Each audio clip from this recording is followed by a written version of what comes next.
Geliefdes, genade, barmhartigheid en vrede vir julle van die driemaal heilige God, Vader, Seun en Heilige Gees, hy wat was, wat is en wat weer sal kom.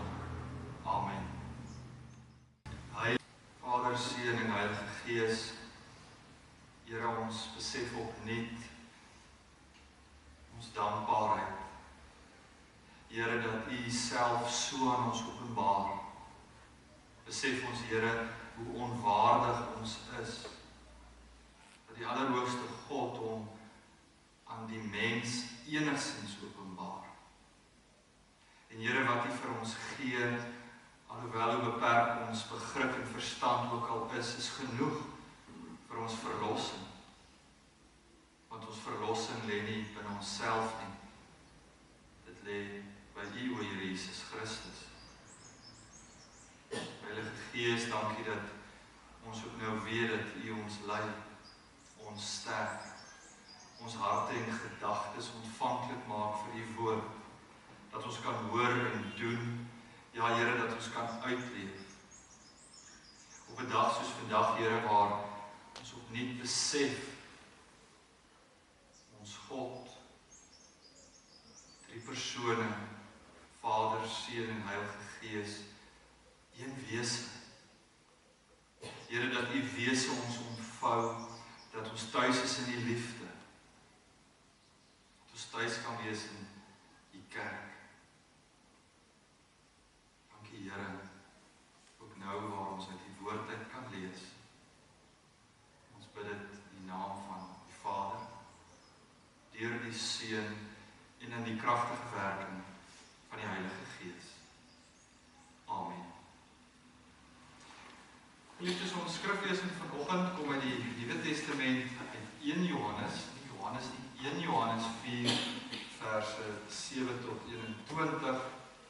In my Bybel, die 83 vertaling, is dit op bladsy 320 van die Nuwe Testament, 1 Johannes 4, 7 tot 21.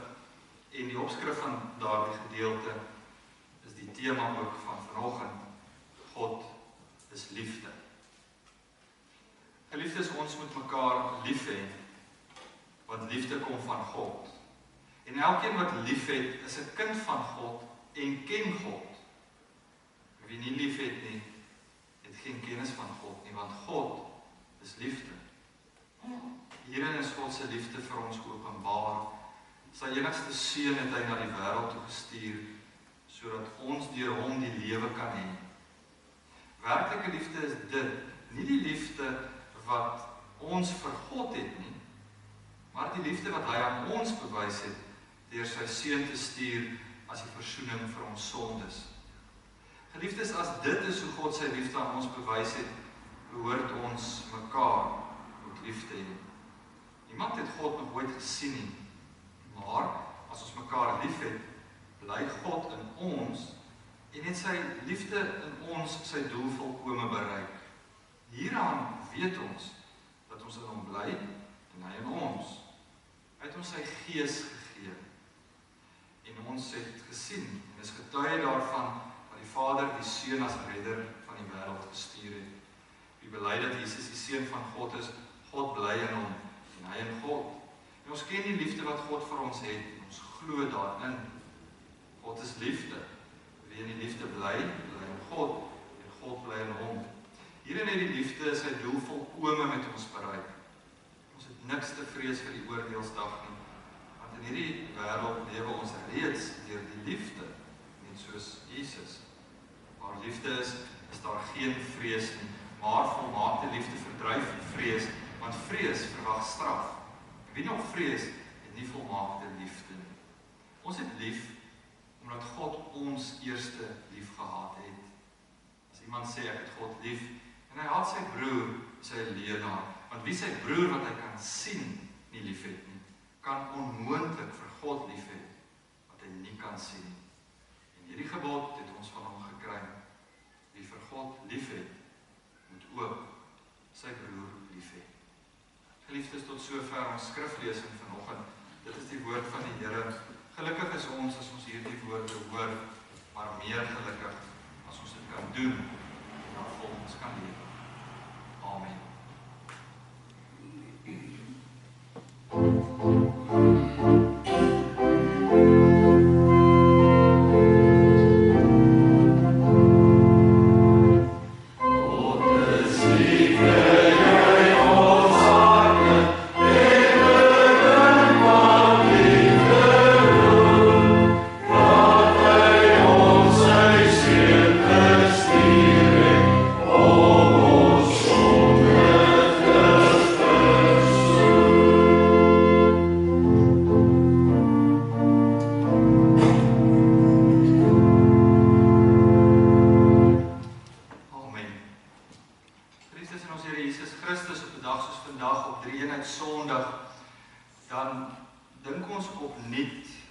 na die wese van God drie-enig.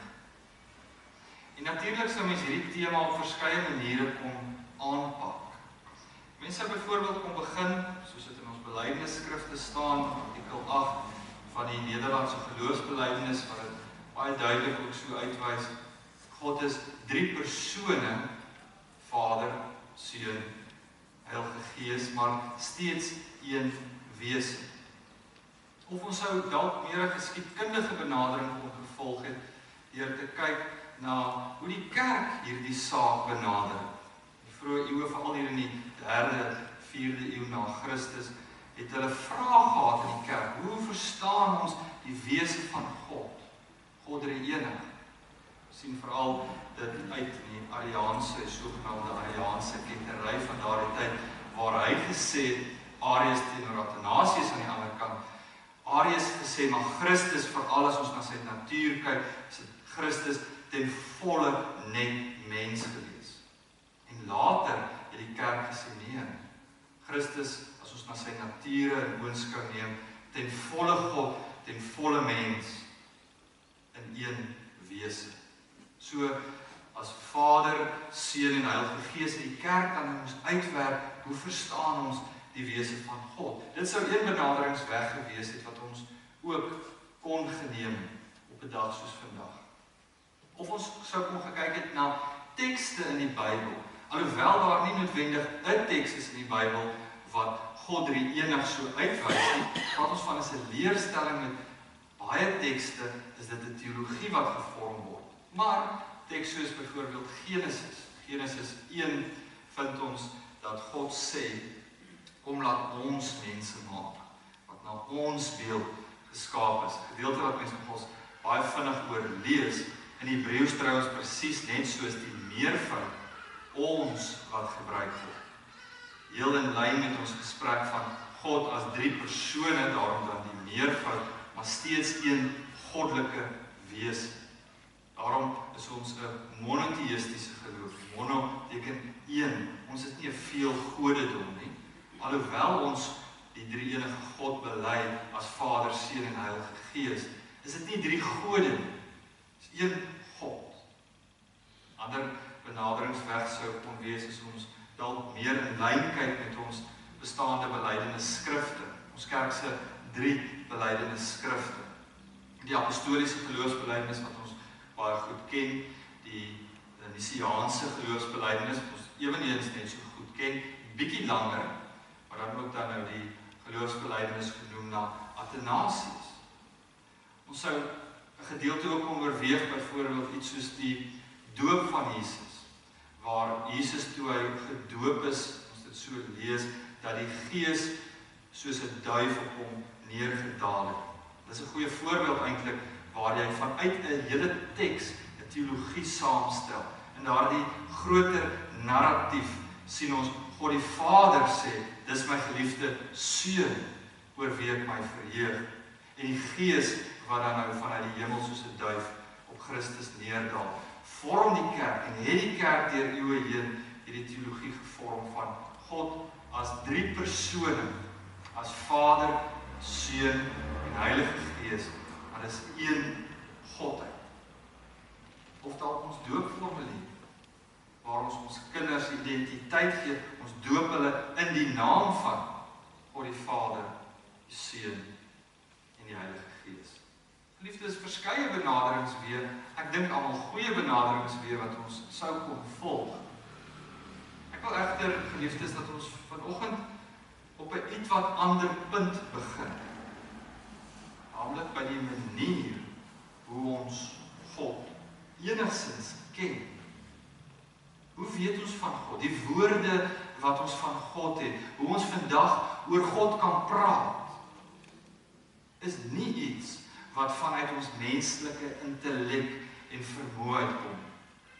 So vertrou ons, dis die Here wat dit aan ons geopenbaar het. In besonder, en so sê die Nederlandse geloofsbelydenis ook vir ons, is die woord van God sy besondere openbaring.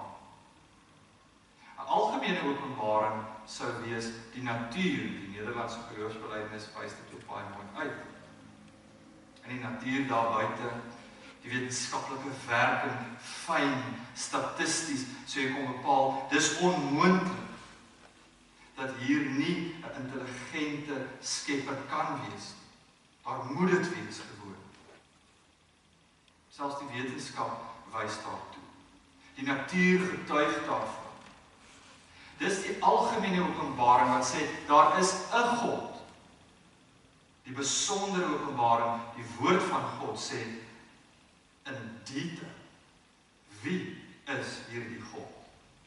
Hierdie wese, Vader, Seun en Heilige Gees dan saam in 3 persone. Geliefdes, God kies om homself aan ons te openbaar. En so besef ons is ons die Here se kinders. In liefde wat God kies om homself so aan ons bekend te maak, dan nou juis die teologiese taal wat ons het van God, baie metafore, een daarvan kyk ons dan nou na God as Vader, Seun en Heilige Gees. Alhoewel die Bybel baie ander metafore van God het as 'n herder byvoorbeeld. En so kan daar baie ander verhale voortborduur word op hierdie metafoor van wie God is. Baie belangrik, die metafore wat ons van God het, beelde, is beelde wat ons verstaan. Maar God is ook soveel meer as daardie menslike beeld wat ons het. Byvoorbeeld, God as Vader is die dinamiek van 'n gesinsverhouding wat ons verstaan. 'n ouer-kindverhouding, seunskap. In familieterme word dit uitgedruk. Ons kan alleen so oor God praat, want ons het families. God is ook soveel meer as wat ons beperkte vermoë enigstens by kan uitkom. Dit herken ons as reformatoriese kerke.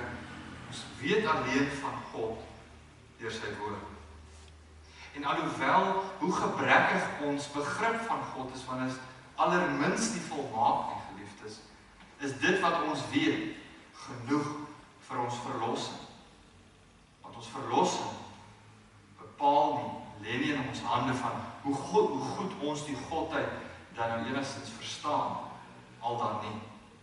Ons verlossing is alleen in Christus, en Christus alleen. Dan nou as ons na die 3 persone kyk, en ons begin by God die Vader, moet ek dit ook opmerk, dat dit geensins is, dat die een minder of die ander meer is. Die een belangriker.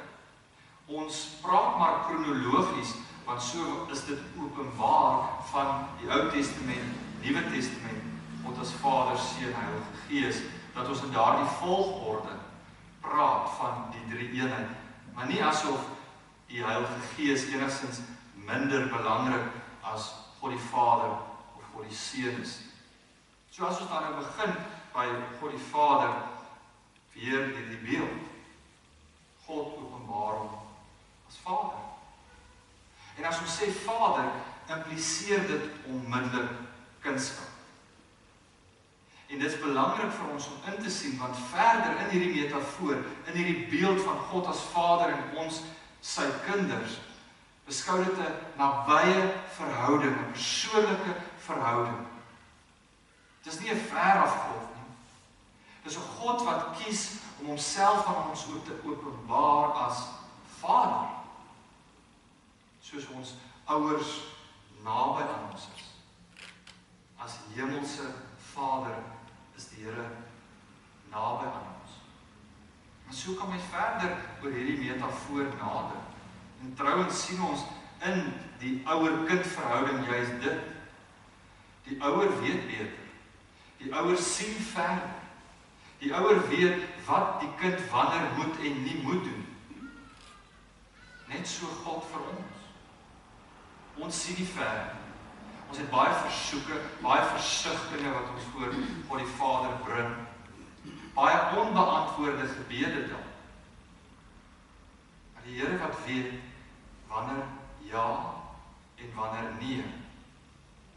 Nie om iets van ons te weerhou nie, maar juist om ons as kind vir wie hy so ontsaglik lief het, te beskerm. Ons as ouers verstaan dit in die ouer-kind verhouding, Maar waar die bordjies verhang is in ons geestelike, waar God ons volmaakte Vader is, dan sien ons dit nie altyd in. Want ons bly kind. Ons besef dit nie. Israel se geskiedenis sien ons dit ook gereeld, waar Israel die rug op God gekeer het. God wat hulle nader trek in sy liefde. God wat die eerste beweger is en nader trek en sê, ek sal jou God wees, jy sal my volk wees. 'n tipe van aanneem verhouding, waar die Here sê, Israel, jy is my kind. Ek kies vir jou. Net soos 'n ouer ook sê, jy is my kind. Soos ons goed weet ook geliefdes, is ons kinders nie altyd baie genee vir die ouers. Presies in daardie selfde sin, Israel van ouds keer die rug op God. God wat nader trek en sê, jy is myne, maar Israel wat vanweë hulle afgoderry wegdraai van die Here. Maar dit is nie net Israel van ouds nie, dit is ook ons. Dan nou in die dinamiek van God as Vader, wat impliseer 'n ouer-kind verhouding, en ons verhouding met die Here. Ook ons wat ons rug op die Here keer. En die Here wat steeds sy hand uitreik na ons. God wat vir Israel van oud sê, ek stel voor jou lewe en dood. Baie soos 'n ouer ook vir 'n kind sal sê, dit of dat. Hierdie is die regte keuse, maar jy moet nou kies. Israel sê God, ek stel vir jou lewe en dood, kies die lewe. Israel, ek sê vir julle, kies dit. Maar in verhouding is daar vryheid. Vryheid om op die rug te keer. Sien ons in die Ou Testament, male sonder tel dat Israel dit wel gedoen het. Maar eweneens en nog meer sien ons hoe die Here telkens waar Israel ontrou was, God getrou gebly. Maar God is seun. 1 Johannes 4 vers 9 vertel vir ons dat God, soos in die geval van die verbond, weer eens, aan hierdie keer finaal in Christus, sy hand na die mensdom uitgereik het.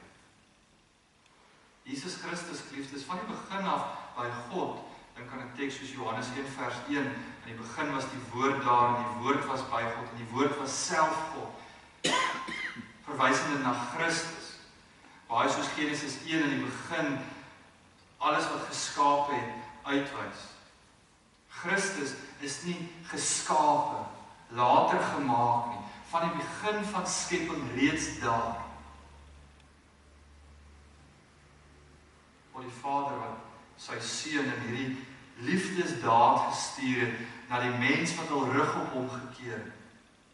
Uitgereik het na die mens, nader getrek. Daarin sien ons Christus se lyding. Ons dink baie keer, geliefdes, aan Christus se lyding is alleen die kruisgebeure. Dit is die dieptepunt natuurlik daarvan. Maar ook in die sin waar God as mens verskyn. God wat mens word, is 'n lydingsweg wat Christus al gestap het, wat met sy geboorte plaasgevind het. God om mens te word. Tog het hy dit nie roof geag nie. Tog het hy dit gedoen. En hierdie liefde wat Christus gedryf het, deur die lyding.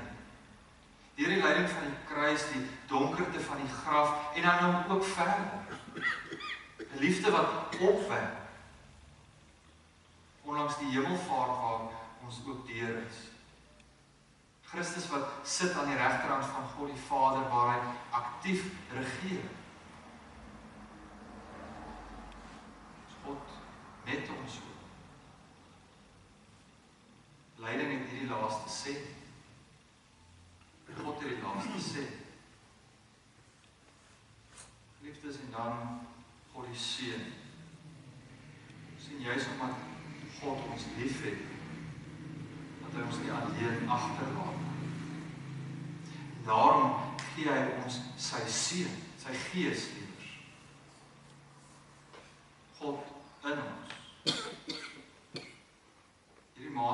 voorsetsels, God bo ons is God die Vader, Christus Immanuel wat ons bely, God met ons, God wat tussen mense, kinders gewandel het.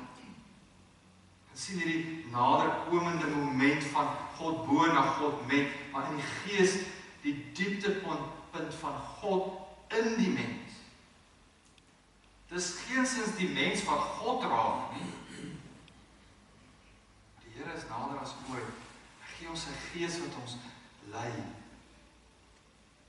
In die Pinkstertyd ook het ons gekyk na die stem van die Here as stil, fluisterend selfs. Nie in die skynbare grootsheid van hoe ons altyd ingestel is op ons luister. God in ons.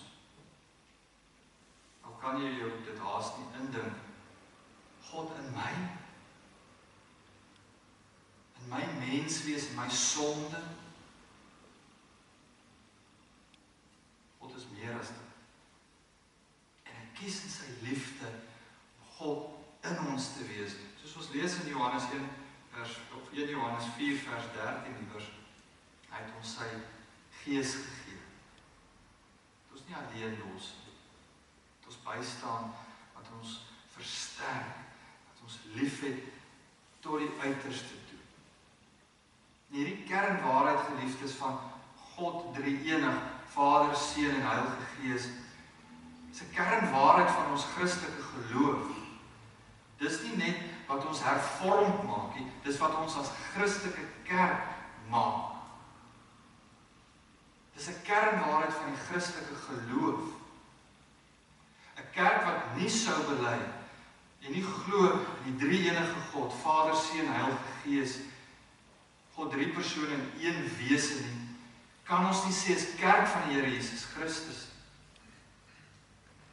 In die ou dae het ons gepraat van sekte kerke, maar verder ook soveel meer. Dit is krities belangrik tot ons belydenis. Hier begin ons al hoe meer besef, belydenis is nie alleen net 'n verstaan van die Godheid nie, want ons sien al reeds in ons is mens. Ons verstaan juist dan nie ten volle. En dit sal so wees, want God is God en ons is mens. En wie is ons tog nou om die Godheid te verstaan? Wat maak ons waardig? Dat hier enigstens 'n mens kan spreek en sê, so sê die Here, en dis wie hy is. Dis alleen die woord waarop ons steun. En dat ons in vertroue dit kan sê, en glo, en bely, en naleef. Geliefdes, en dis juist die punt. Ons belydenis van die drie-enige God is iets wat ons oproep tot beweging. Nie soos ons noodwendig aan 'n belydenis skrif sou dink, soos mense in Sondagskool geleer het. Jy moet weet, was die drie ekumeniese simbole en jy moet die drie belydenisskrifte ken, jy moet goeie hervormde kerkgeskiedenis sou ken. Dis ten diepste 'n hart en 'n handsak. Want dit roep ons op. Dit plaas 'n verpligting op ons, maar die woord verpligting is eintlik in 'n negatiewe sin beskryf, want verpligting klink half soos iets wat jy nie wil doen. En dis juist nie wat ons belydenis van die drie-enige God is. Dis iets wat ons nie anders kan nie as om na te leef. En dit sien ons dan nou juist in hierdie woorde. Wat is die verpligting? Waar ons hier lees in baie verstaanbare terme, met die kompleksiteit waar jy jouself kan verloor en hoe moet ek nou oor God dink? God is liefde. Werklike liefde is dit, die liefde wat God vir die mens het. Nie hoe lief ons vir God het, hoe lief hy ons het. Dis liefde. Dis die Godheid self. Maar steeds die vraag, wat is dan die verpligting? Lees dit juis. Dat daardie liefde, nie wat die mens vir God het nie, maar wat God vir die mens het, daardie liefde moet ons uitleef tot ons naaste om ons. Dis die liefde, dis die uitleef van die Godheid. Daar sien ons eie vooroordele raak. Geliefdes,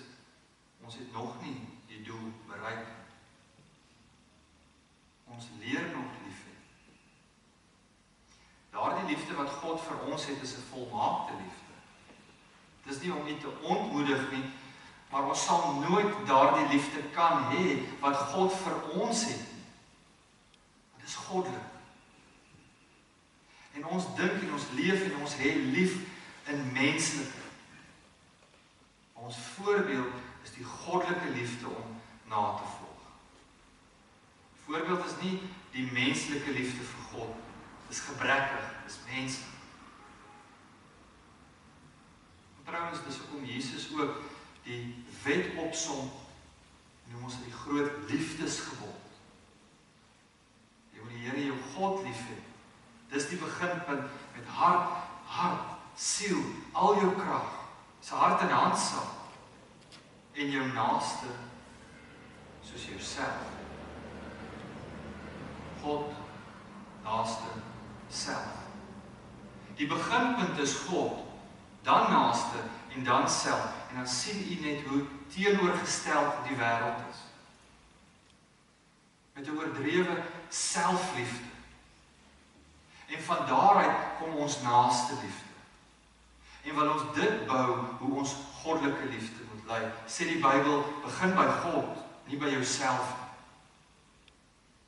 Dit is net soos ons die Godheid moet verstaan. God is die middelpunt, maar God is ook ons beginpunt. Natuurlike uitvloeisel is liefde. Liefde is, Johannes stel dit baie sterk in die taal, so iemand kan God onmoontlik lief hê of ken, as ons nie ons naaste wat ons kan sien, nie lief het. Myns insiens is hierdie woorde van 1 Johannes eintlik so bedoel om te sê, liefde wat God vir ons het, daardie liefde deel te hê, kan nie anders nie as 'n fontein van oorvloedige liefde wat oorspoel na ons naaste. Geliefdes, dit is goed dat ons vanoggend weer hoor van God drie-enig. Dat hy van die begin van die skepping reeds daar was. Dat hy God met ons is. God in ons is. Dit is goed om te hoor dat God ons sonder perk lief het. Dit is eintlik mooi om na te luister dat ware liefde is die liefde wat God vir ons het, nie ons vir God het. Ons kan dit nie net hoor nie. Ons moet dit ook gehoorsaam. Maar dieselfde liefde wat ons tot aksie roep, wat ons na buite stuur, ons laat uitleef. Sê, lees ons, hoor ons dit harte duidelik. God is liefde. Ons beginpunt is God. En deur liefde hê soos God ons lief het, ten minste dit na te streef. So leef ons na die werklikheid van die drie-enige God, sy wese as God. Wie egter lief het, bely nie alleen God as drie-enig nie, maar ons wys ook in ons lewe van ons persoonlike verhouding met hom. En ons groei in liefde. Nader aan God, maar ook nader aan mekaar. En daarom is die drie-enige God met ons. Want God, God is. En daarom is dit die belangrikste leerstelling van die drie-enige God wat ons hart en duidelik geliefdes vanoggend moet hoor. Al die leerstellings van daar buite is, alles wat die kerk glo en leer, in die eenvoud, baie konkreet, baie prakties vir ons. Wat ek en jy vanoggend moet hoor van die drie-enige God. Wie is hy? Wat kan ons begin oor hom praat en sê, want ons is mense en hy is God. Word so mooi opgesom. God is liefde. Maar met dit dan die oproep. Nou dat jy dit weet, gaan leef dan daardie liefde. En jy sal leef na die Godheid.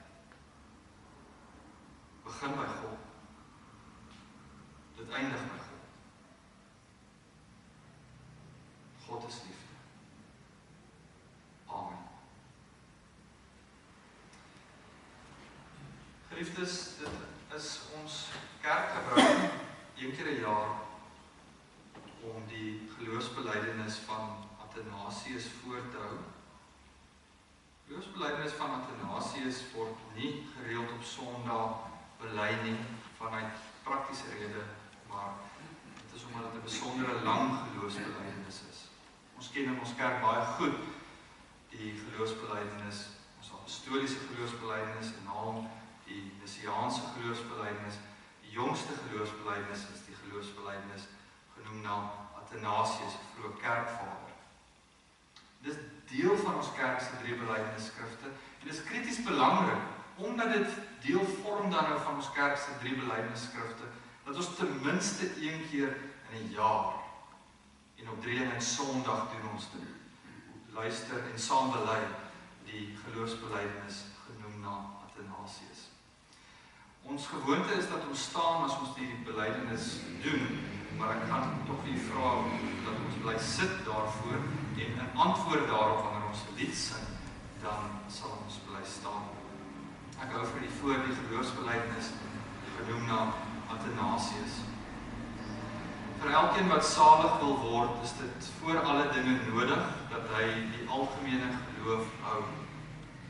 Maar elkeen wat dit nie geheel en al en ongeskonde bewaar nie, sal sonder twyfel ewig verlore gaan.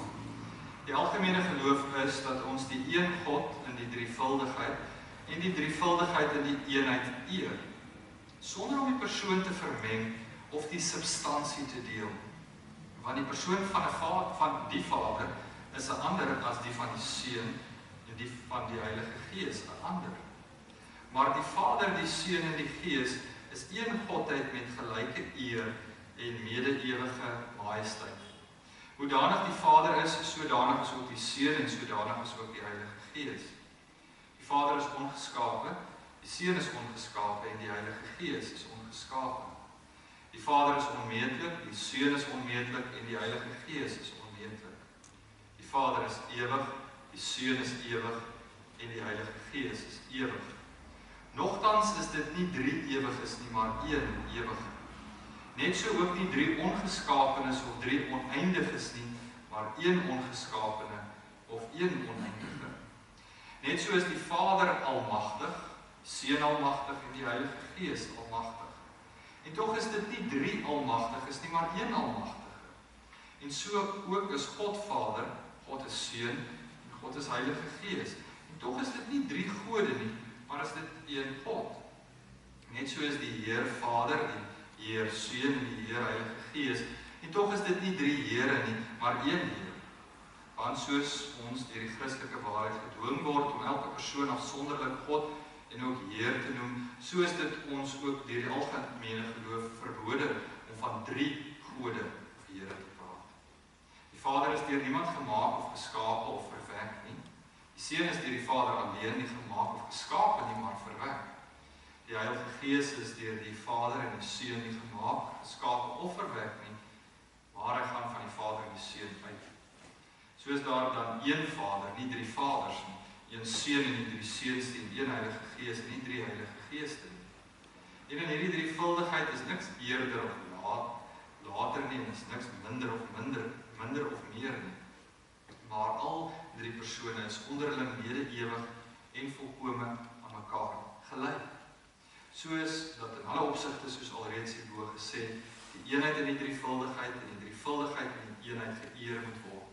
Daarom, wie dus wil salig word, moet so oor die drievuldigheid glo. Maar vir die ewige saligheid is dit nodig dat hy ook getrou aan die menswording van ons Here Jesus Christus moet glo. Die regte geloof is dan dat ons glo en bely dat ons Here Jesus Christus, die Seun van God, te gelykertyd God en mens is. Hy is God uit die substansie van die Vader, voor alle tye verwek, en mens uit die substansie van sy moeder in die tyd gebore. Volkome God, volkome mens, met 'n redelike siel en 'n menslike vlees. Aan die Vader gelyk na sy Godheid, minder as die Vader na sy mensheid. En alhoewel hy God is en mens, is hy nogtans nie 2 nie, maar 1 Christus. Een, nie deur die verandering van die Godheid in vlees nie, maar deur die aanneming van die mensheid in God. Een, nie deur die vermenging van substansie nie, maar deur die eenheid van die persoon. Want soos die redelike siel in die vlees een mens is, so is God en mens een Christus, wat gelei het om ons saligheid ontwil, neergedaal het na die hel, op die derde dag weer opgestaan het uit die dode, opgevaar het na die hemel, aan die regterhand van die Vader sit en vandaar sal kom, om hulle wat nog lewe en hulle wat alreeds gesterf het, te oordeel. By die se koms alle mense weer sal opstaan, wat die liggaam betref, rekenskap sal gee van hulle eie werke. Hulle wat goed gedoen het, sal die ewige lewe ingaan, hulle wat kwaad gedoen het, die ewige vuur.